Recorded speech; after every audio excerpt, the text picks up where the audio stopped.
The call came just as I was pulling up the quarterly earnings schedule, December 18th, 2 o'clock in the afternoon. The voice of the email, automated and indifferent, drowned out the board chairs. I hadn't turned off my phone. I hadn't considered it might be important. At 1:30, when we finally parted ways, my iPhone was filled with 3 missed calls from Rachel and one message, dry as ice. Call me about Christmas. I walked through the glass maze of corridors to my corner office on the 14th floor. Outside, Boston was darkening, igniting holiday lights that, from this height, looked like cold jewelry. I dialed the number, pressing the receiver to my ear so hard my jaw ached. She didn't answer right away, and when her voice finally rang through the phone, there was nothing Christmassy about it, only a steely, polished irritation. "I've been trying to reach you for hours, Natalie. Hours." "Board of directors. What's up, Rachel?" My own voice sounded tired, distant. I reached for my cold coffee. "It's about Christmas Eve, about Mom and Dad's annual reception." She paused, and that pause filled the office with a chilling surmise. "This year, you need to skip it." The cup clinked softly against the glass table. "Sorry?" "Don't make a big deal out of it," her voice quickened, a jumble of excuses. "It's just, Marcus is coming. My boyfriend, Dr. Marcus Chin, a cardiothoracic surgeon from Mass General. He's a big deal. He's being considered for the department head position, and I embellished a little. I told him about our family, about how we're all accomplished. Dad's company, Mom's design business, my pharmaceutical sales." Her breath hitched. "But about you, I didn't tell you." "Well, you know, you're 34. You're still alone in that tiny apartment of yours, working at the hospital in some position we can't even really explain." I slowly looked up. Opposite me, on the wall, under the cold glow of the LED lights, hung my reflection, not in glass, but in my accomplishments. Framed, a fortune cover with my smiling face and the headline, "The Future of Medicine." A polished Innovator of the Year plaque. Degrees, Johns Hopkins, MIT, Wharton. A quiet altar of incredible effort, which here, in this room, meant everything. And there, on the other end of the line, nothing. "What exactly did you tell him about me, Rachel?" I asked, so quietly I almost whispered. "That you work at the hospital, in administration." "That's technically true." A note of panic mixed with defiance crept into her voice. "This is important to me, Natalie. He's the one. And his family, they're hosting us for New Year's. Everything has to be perfect. If you show up and Mom starts feeling sorry for you and Dad starts making jokes about rent, it'll ruin everything, ruin the image." And then there was a rustling sound on the other end of the line, a stifled sigh, and a voice that had known me since my first cry. "Natalie, darling, it's Mom. We're on speakerphone. Dad's here too." Everything inside me tightened into a hard, cold lump. "Darling," Mom's voice sounded like syrup, sweet and sticky. "We don't want to hurt you. We just want to give Rachel her chance. She's found such a wonderful person. We don't want anything to spoil it." "By something, you mean me." "Don't overthink it," my father interjected gruffly. "It's all about first impressions. Marcus is a serious man. Rachel wants to show off the family at its best. Just let it slide this time. We'll have a private dinner after the holidays. Just us." I closed my eyes. Lights swam before my eyelids. Not Boston lights, but the lights from the Christmas tree in my childhood living room. "So you all agree that I'm a disgrace to the family, one that needs to be hidden for Christmas." "Enough with the theatrics," Rachel cried. "You always bring it all down to yourself. We're just practical." Deep breath. Exhale. The air burned my lungs. "Okay. You agree?" Mom couldn't hide her surprise. "You've made everything clear. I'm not coming. Is that all?" "Thank you, darling. We'll make it up to you. I promise." I promise. The word hung in the silence of the office when I hung up, empty as a shell. Exactly 3 minutes later, as I watched the snowflakes begin to cling to the glass, there was a knock. David, my assistant, popped in, clipboard in hand. Dr. Morrison, your consulting appointment for the 27th has been confirmed. Dr. Chin from Mass General would like to evaluate our cardiac monitoring system for his department. The blood drained from my face, leaving only an icy clarity. Dr. Marcus Chin, cardiothoracic surgery. That's the one. The chief asked for you personally. He says if he gets involved, the entire hospital's cardiac program will follow. My fingers were perfectly steady as I opened the calendar. For how long? 2 days. I've blocked off your entire afternoon. Great. Thank you, David.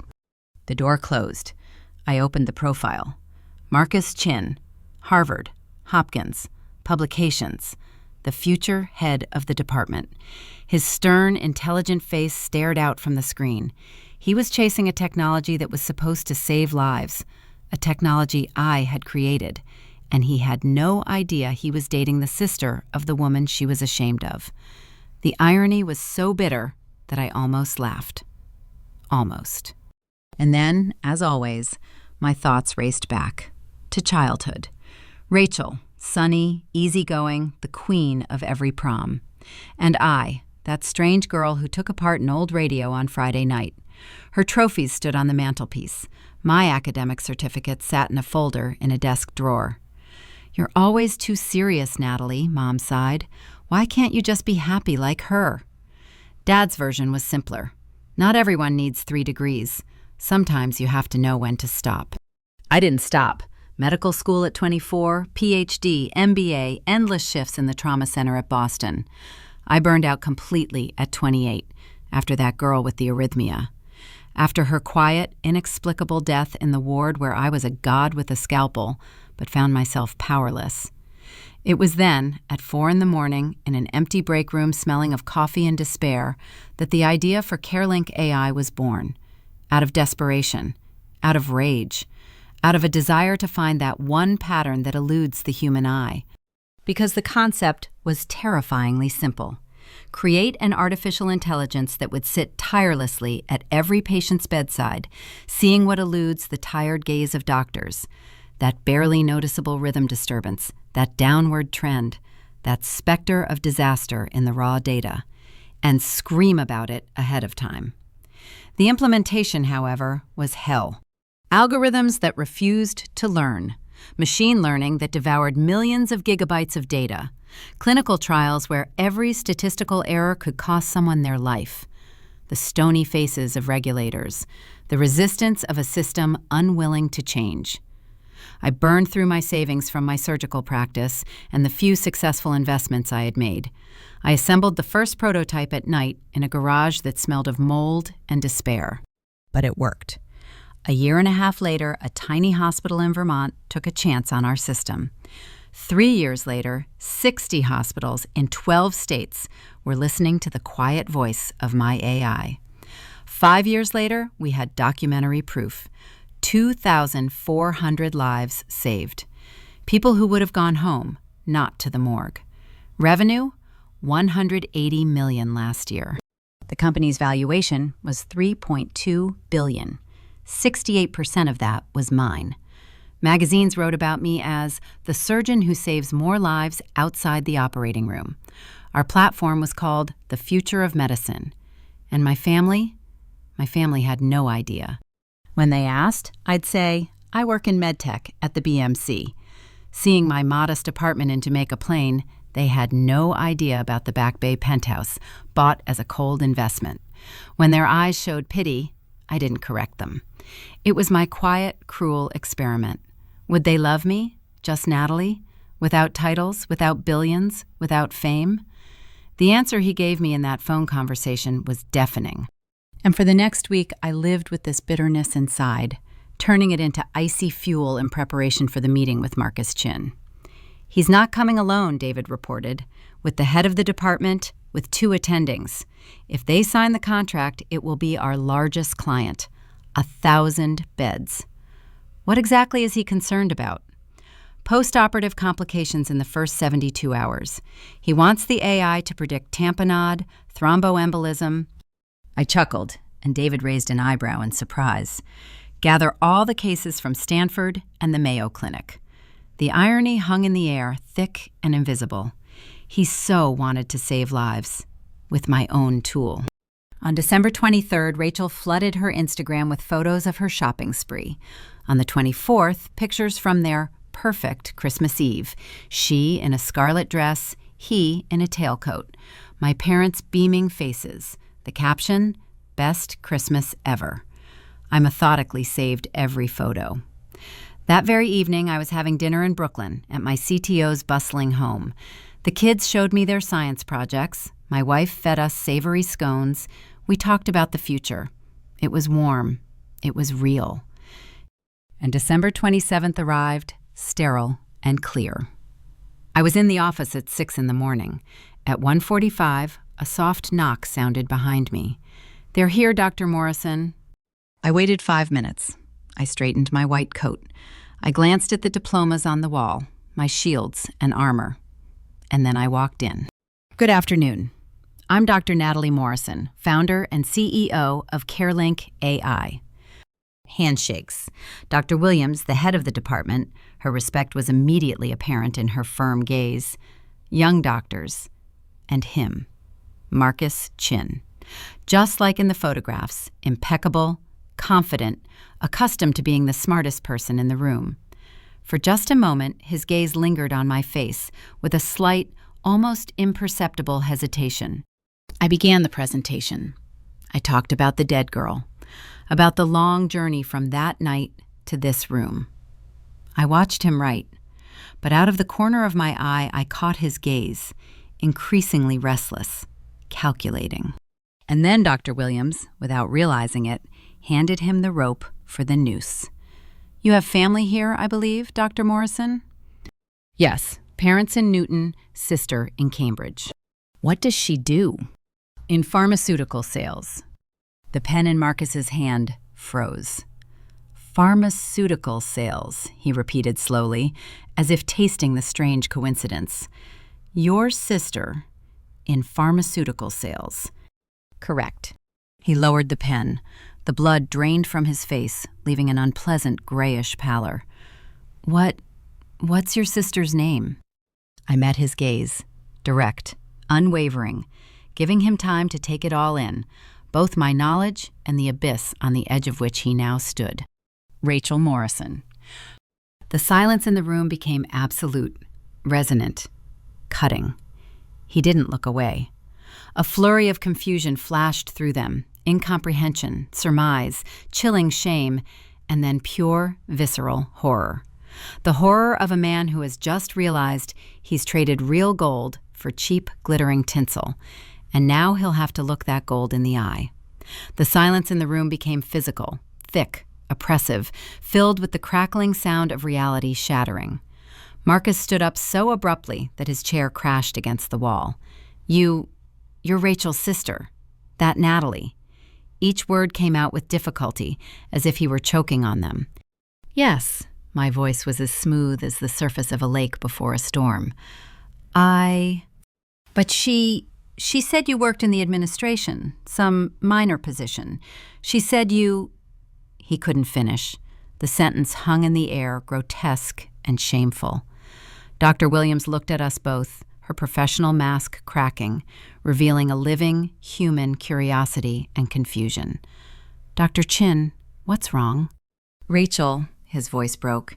"She's my girlfriend. I met her family on Christmas Eve.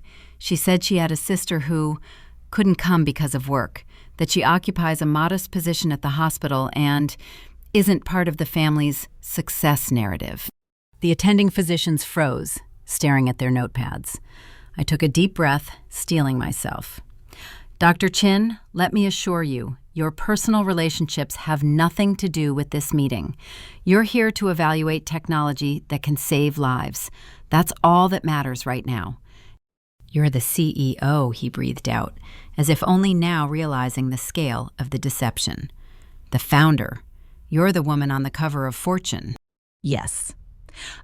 "And she told me that you were barely making ends meet, living in a tiny apartment. That's why you weren't there, that your presence would have ruined the impression." I'm familiar with that theory, I nodded, feeling a cold wave of bitterness rise in my throat. Yes. Dr. Williams cleared her throat. Maybe we should reschedule. No need, I interrupted, but gently, looking directly at Marcus. You've come on an important mission, to evaluate a platform that could change the outcome for your patients. Can we focus on that, or do you want to leave? He sank back into his chair slowly, as if against his will. His fingers trembled slightly. I need to call her.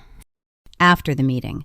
Right now, key specialists from your hospital are here, and I don't intend to waste their time.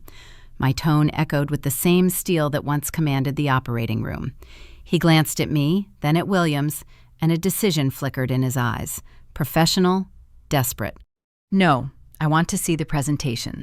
For the next 90 minutes, I led them through the medical hellscape from which my technology was born. I showed graphs where the AI curve soared tens of minutes before the patient's blood pressure dropped. She demonstrated the blind spots in standard monitoring and how our system illuminated them. She spoke in numbers, 41%, 2,400 saved. Marcus asked questions, intelligent, precise, surgical. He had the air of a true doctor, obsessed with saving everyone. But I saw his gaze involuntarily drift every 5 minutes to that very frame on the wall, to my face on the cover, to the refutation of all the lies he'd believed.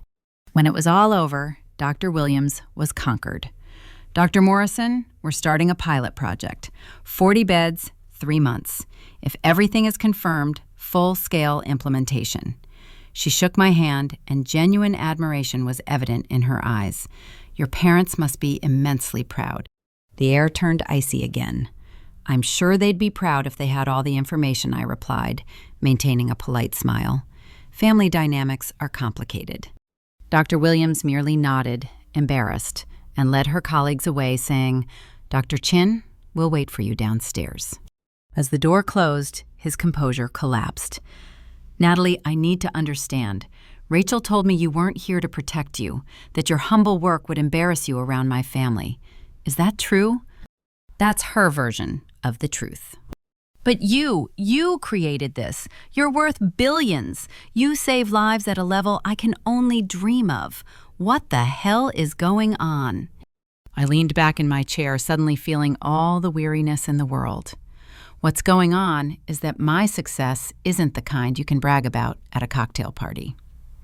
It's invisible until you look for it. It's in the algorithms, not the job titles. And that was enough for them to consider me a disgrace and ask me not to come. Then why didn't you tell them? His voice no longer sounded judgmental, but almost despairing. Because I wanted them to love me, not my accomplishments. You know the outcome. He covered his face with his hands, then ran his palms harshly over his cheeks. God, Natalie, I'm not angry with you. You acted based on the information you had. But you have to understand, now I have to ask myself why the girl I thought was being honest with me felt the need to lie so cruelly about her own sister. His phone vibrated again, stubbornly and insistently, breaking the fragile truce in the room. He pulled it out, and I saw his face contort. Rachel, this is the 5th call in a row. Answer her, I said quietly. I'm sure she checked your calendar against hers and figured it out. He stared at the flashing screen as if it were a ticking time bomb, then looked at me. What can I tell her? The truth, that you met her sister, and that I'm not at all who she made me out to be. And then you'll have to ask yourself a very important question. Why did she lie to you? She'll go crazy, he muttered, standing. His fingers gripped the back of his chair. Dr. Morrison, Natalie, I don't know what to say. I'm sorry. I should have insisted on seeing you. I should have doubted. I let her control the narrative, and that was weak on my part. You seem like a good doctor and probably a good person, I said, my voice laced with neither anger nor reproach, just a weary statement of fact. But you're dating a woman who asked her sister to disappear from a family celebration so as not to ruin the picture. Think about that. Seriously. He nodded slowly, a heavy, unpleasant clarity in his eyes. I'll think about it. And whatever happened with Rachel, I meant it. Your technology is groundbreaking. We at Mass General want to work with it. Then we'll work. Professionally. He left. The phone in his hand was still ringing. I lasted 40 minutes. Just long enough to hold a short briefing with the team and drink a glass of ice water, trying to stop my knees from shaking. And then my own phone exploded. The screen blared with my sister's name. I hung up. She called back instantly. She hung up again. On the fourth try, I pressed the green button and a whirlwind erupted in my ear. What have you done? Her scream was so piercing that I instinctively pulled the phone away. Hi, Rachel. Not hi. Marcus just called me hysterically. You're the CEO? What, you founded an entire company? You're on magazine covers? What the hell? Marcus came for a consultation about implementing my platform in his department. The meeting was businesslike and constructive. Your platform? Natalie, stop talking nonsense. You work in administration. That's it. Enough. No, Rachel. I'm the founder and CEO of CareLink AI. We have annual revenue of $180 million, 312 employees. The valuation is $3.2 billion. The last check from Goldman Sachs is in my safe. Do you want our CFO's number? The silence on the line was so thick I could hear my own heartbeat. Then a whisper, full of disbelief. This can't be. You have that crappy apartment. You never have money. I live in Jamaica Plain because I like it there, and I bought the penthouse in Back Bay as an investment. I don't have any money on you because ever since you learned to say lend me, I realized it's better to look poor than to be an ATM for my sister. And yes, I work at BMC, for my own company, headquartered on the 14th floor.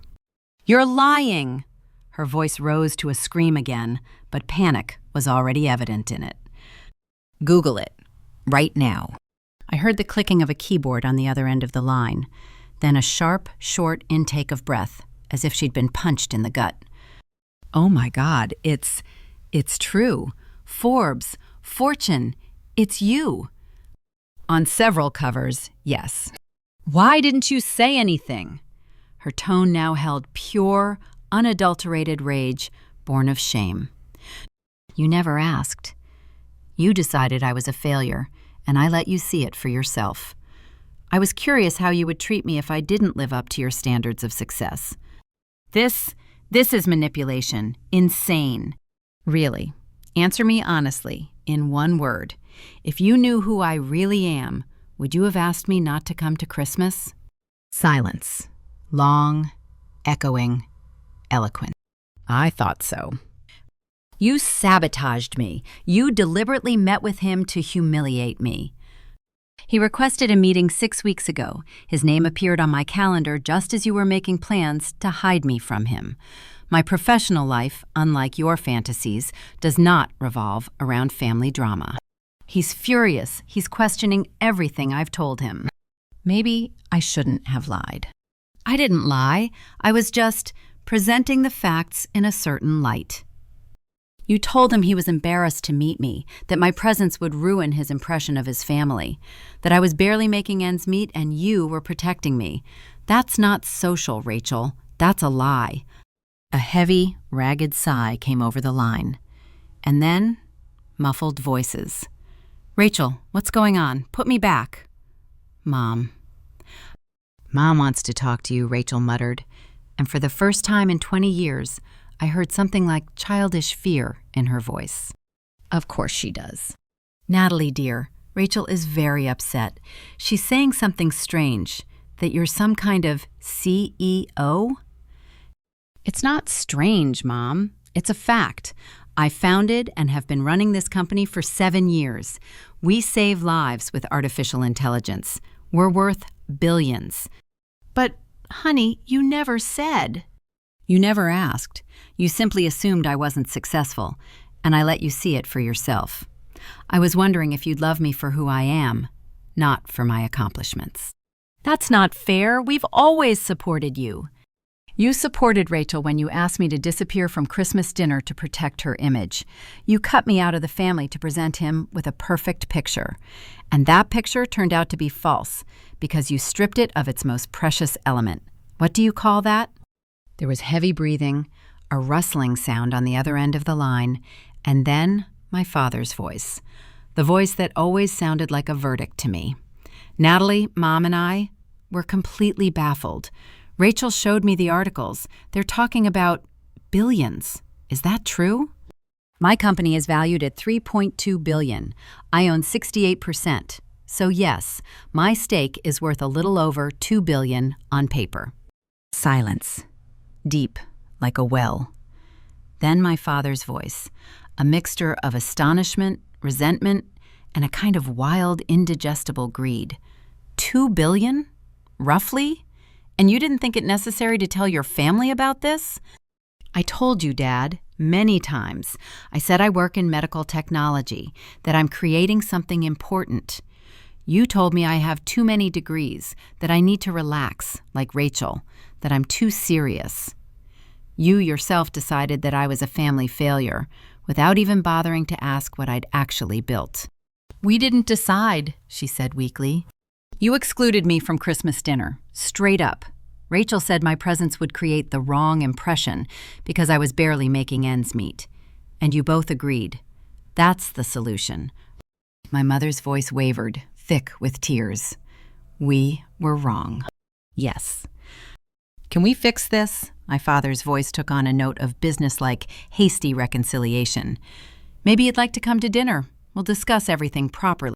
Why? So you could finally celebrate me? So you could brag to your friends that your daughter is a billionaire? Where was that interest when you thought I was a nobody? That's not fair, Rachel interjected, her voice hissing like hot iron in water. You're punishing us for trying to protect my relationship. I'm not punishing anyone. I'm in business. Marcus came here for life-saving technology. Your inconvenience is your problem, not mine. He's talking about breaking up. He's screaming that he can't trust someone who lies about his own sister like that. Maybe he shouldn't have lied. I hate you. Click. A dull beep. Exactly 2 minutes later, a message from Marcus flashed on my phone. I'm sorry about Rachel.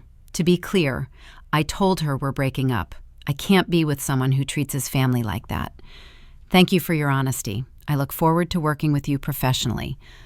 I replied dryly and to the point, I'm sorry it happened. You deserve honesty. I'll have an offer ready by Friday. And the next morning, they came. My parents. David, pale with embarrassment, announced, Dr. Morrison, your parents, without an appointment. They insist. Let them in. They entered my office, huddled, as if they'd been washed in too hot water. Mom's eyes were puffy and red. Dad's face was ashen. They froze, taking in the view, the panoramic windows, the harbor, the wall of diplomas and awards, the cover of Fortune. Natalie, Mom whispered, is this all yours? Yes. Dad walked up to the wall, tracing his finger over the engraving on my diplomas. M.D., Johns Hopkins, Ph.D., MIT, MBA, Wharton.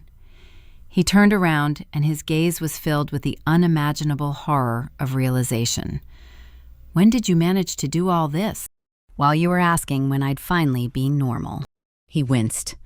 Mom sank into her chair, exhausted. Marcus broke up with Rachel last night. She's completely devastated. I'm sorry she's hurt. You don't sound like you're sorry. I'm sorry she's hurt. I'm not sorry the truth came out. Those are two different things. She wasn't lying, Dad exploded. She just didn't have the full information. She had 12 years to ask for it. She chose not to. She chose to think of me as a failure and treat me accordingly. I glanced at my watch. Are you here on business? I have a meeting in 20 minutes. We came to apologize, Mom choked out, tears streaming down her cheeks again. We were wrong. About Christmas. About everything. Got it. And what do you want in return? Thank you for apologizing after finding out how much I'm worth? That's not fair. We always valued you. My father's voice broke again. You cut me out of the family at the party so as not to ruin the picture for Rachel's boyfriend. Literally. You valued the illusion of a successful family more than your daughter. We were wrong, my mother pleaded. Can't you forgive me? Eventually, perhaps, but not now. Not when you're only here because you learned the numbers. If it weren't for this meeting, you'd still be planning a life without me. I stood up, making it clear the conversation was over. Decide for yourself whether you want a relationship with me or just my bank account. And now I have work to do. They left, broken and speechless. That afternoon, a text from Rachel arrived, full of venom. I hope you're happy. You ruined everything. You were always jealous that I was the favorite, and now you're taking revenge. I didn't answer. 3 days later, Mass General signed a contract for $24 million. Dr. Williams sent a note. Your integrity in that difficult situation speaks volumes about you. I look forward to working with you to save lives. On New Year's Eve, I was with my team, with those who had become a true family. We drank champagne to 300 employees, 82 hospitals, and 2,400 lives saved. At midnight, my phone vibrated. Marcus, Happy New Year. The pilot starts on Monday. Thanks for the chance. Williams, thank you for creating this. May we save even more in the new year. And Mom? Happy New Year, darling. We look forward to talking to you when you're ready. We love you. Sorry. I stared at those words as fireworks exploded outside, painting the sky blue and gold. Then I typed back, Happy New Year. We'll talk. In the future. On my terms. Her reply came instantly. Anything. We're waiting. It wasn't forgiveness. It was a truce. And for starters, that was enough. On January 2nd, my phone lit up again with her name. I stared at the screen until the call faded into the silence of voicemail. She hadn't left a message. On January 5th, a text came. I'm sorry, very sorry. Can we talk? I felt the same emptiness I felt that Christmas Eve. And I replied, not yet. Maybe someday, but not now. On January 8th, the world exploded. Quietly, scientifically. The New England Journal of Medicine published our study. The headline screamed 34%. 34% saved from death. I reread it again and again, the numbers dancing before my eyes, turning into faces, into that same girl from the emergency room I couldn't save back then. That evening, David brought a postcard to the office, plain, on thick paper. Inside, his father's firm, familiar handwriting. We read the article. We're proud of you. We always should have been. Sorry we didn't ask sooner. Love, Mom and Dad. I placed it on the glass table next to the glossy cover of Fortune. 2 testimonies, 2 truths. They were beginning to coexist. On January 15th, I was drinking coffee with Marcus in a small cafe by the waterfront. The wind off the bay was biting, but the sun was shining. The pilot is going incredibly well, he said, and the same fire burned in his eyes as mine. The kind that ignites when you realize you've just rescued someone from the clutches of oblivion. Your AI warned us 3 times. One of the patients, he wouldn't have lived until morning. That's why I created this, I said simply. I want to apologize again for believing, for that Christmas exception. I should have sensed the falsehood. You trusted someone you loved. That's not a crime. I trusted a liar, he corrected softly. And that's important. My parents, they're shocked. Mom is demanding that I invite you to dinner to apologize on behalf of our family. She believes we're indirectly to blame for your pain. The corners of my lips twitched. That's sweet, but unnecessary. She's a Chinese mother. Family honor isn't just words to her. She insists. Okay, in a few months, maybe. He nodded, his gaze filled with respect. As we were about to leave, he turned. Rachel was writing, asking if there was a chance. And? I said no, it's a question of character, and character is everything. He looked at me straight on. You deserved better, from the start. Thank you for seeing that. Anyone who was looking would have seen it. After he left, I returned to the office. The sunset poured molten gold through the windows, painting the Charles River in fiery hues. My phone vibrated. A message from David. "Dr. Morrison, Johns Hopkins is calling. They want to discuss network-wide implementation." 1,200 beds. I smiled, looking at the Boston towers bathed in crimson light. Schedule a meeting. That same evening, I sat in my penthouse in the Back Bay, the one they didn't know about. The space was filled with silence and the glow of the city lights. My city, the place I chose and conquered myself. And then the phone came alive again. A message from Mom. "I know you need space, but I had to tell you. Today I told the whole book club about you. Really, about your AI, about the articles, about the lives you saved. I should have done this for years. I should have asked. I'm so sorry I didn't ask. I'm so proud of you. Always have been, even when I forgot to show it." I clutched the phone in my palm until the glass grew warm. Lights floated outside the window, each one a life, a story that, perhaps, thanks to my work, would be continued. I typed back slowly, feeling the weight of each word. "Thanks, Mom. Let's get coffee next week. Just the two of us." Her answer came instantly, like a sigh of relief. "Anytime, anywhere, I'll be waiting." It wasn't the end. The wound was still too raw, its edges too sharp. But it was the beginning of a new chapter, a door, just a crack open. Whether they would be able to enter my life on my terms, valuing not success but the person behind it, only time would tell. And outside the window lay Boston, gritty, beautiful, full of challenges. Tomorrow, in my office, we would save lives again. And that, ultimately, was the most important truth of all. A truth that will outlast any family drama, pain, and misunderstanding. Because this is my life's work, and it was worth it.